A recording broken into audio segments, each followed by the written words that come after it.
নমস্কার বন্ধুরা, আমি সঞ্জিত সরকার আর তোমরা দেখছো ইউথফুল স্টাডি ইউটিউব চ্যানেল। আজকের এই ভিডিওটিতে আমি আলোচনা করব 2024 সালের কিছুক্ষণ আগে মাধ্যমিক গণিত যে পরীক্ষাটি হয়ে গেল সেই পরীক্ষার সম্পূর্ণ প্রশ্নপত্র নিয়ে এবং ছোট প্রশ্নের উত্তরগুলো আমি করে দেওয়ার চেষ্টা করব তোমাদের সামনে।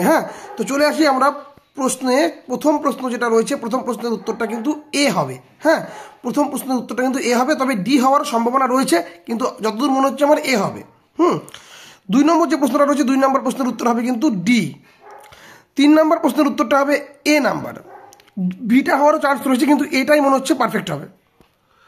4 নম্বর যে প্রশ্নটা রয়েছে এখানে কিন্তু উত্তরটা হবে অপশান সি, কিন্তু আবার কোথাও এও মনে হচ্ছে। 2-3টা প্রশ্ন একটু কনফিউশন মনে হচ্ছে। তোমরা কি করেছো উত্তর অবশ্যই কমেন্টস করে জানাবে, এবং তোমাদের কাছে কোনটা সঠিক মনে হচ্ছে তোমরা একটু বলবে অবশ্যই। 5 নম্বর প্রশ্নের উত্তর হবে অপশান সি। 6 নম্বর প্রশ্নের উত্তর হবে অপশান ডি।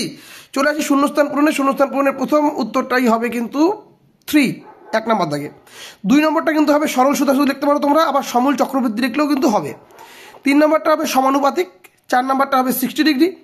5 নম্বরটা হবে কিন্তু 3v/πr², আরটা বড়তে করতে হবে।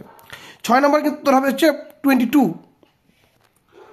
3 নম্বর দাগে সত্য মিথ্যাতে প্রথমটা হবে সত্য, দ্বিতীয়টা কিন্তু সত্য হবে, কিন্তু আবার কোথাও একটু মনে হচ্ছে যে মিথ্যা হতে পারে। তারপরে 3, 4, 5, 6 যে পরপর যে প্রশ্নগুলো রয়েছে প্রত্যেকটা কিন্তু মিথ্যা হবে। প্রথম দুটা সত্য হবে, প্রথমটা সত্য হচ্ছেই, দ্বিতীয়টা সত্য হওয়ার চান্স প্রায় 70%, আবার মিথ্যা হতে পারে, বাকি 4টা মিথ্যাই হবে। ওকে, দেখে নাও প্রশ্নগুলো, যাদের যাদের লাগবে তারা স্ক্রিনশট নিতে পারো। চলে আসে 2 নম্বর প্রশ্ন। 2 নম্বর প্রশ্নের প্রথম উত্তর হবে 2, তারপরটা হবে 480, তারপরে হবে 22/105, তারপরটা হবে 7:5, তারপরটা 20 ডিগ্রি। এরপরে উত্তরটি হবে হচ্ছে 8। তারপরে যে উত্তরটি রয়েছে 7 নম্বর দাগ, এটা হবে 5। 8 নম্বর দাগে হবে 4 ডিগ্রি, 30 ডিগ্রি হবে। 9 নম্বরে হবে 0, 10 নম্বরে হবে 300, 11 নম্বর হবে 216, এবং 12 নম্বর হবে 20। ওকে, এরপরে যে প্রশ্নগুলো রয়েছে পাটিগণিতের প্রশ্নগুলো তোমরা দেখে নাও। যাদের যাদের পরবর্তীকালে প্রশ্নের প্রয়োজন রয়েছে তারা স্ক্রিনশট অবশ্যই নিয়ে নিতে পারো। যতদূর বোঝা যাচ্ছে অঙ্ক পরীক্ষার প্রশ্ন কিন্তু খুব একটা কঠিন হয়নি, তবে উপপাদ্যের ক্ষেত্রে মনে হয়েছে যে রিপিটেড হয়েছে। উপপাদ্যটা একটু হলেও তোমাদের একটু চাপে ফেলতে পারে যারা ঠিকঠাক করে করনি, কিন্তু বাকি প্রশ্ন তো সহজই ছিল। যা দেখে মনে হলো, স্টুডেন্টরা যা বললো তাতে বোঝা গেল যে না, প্রশ্ন খুব একটা কঠিন হয়নি।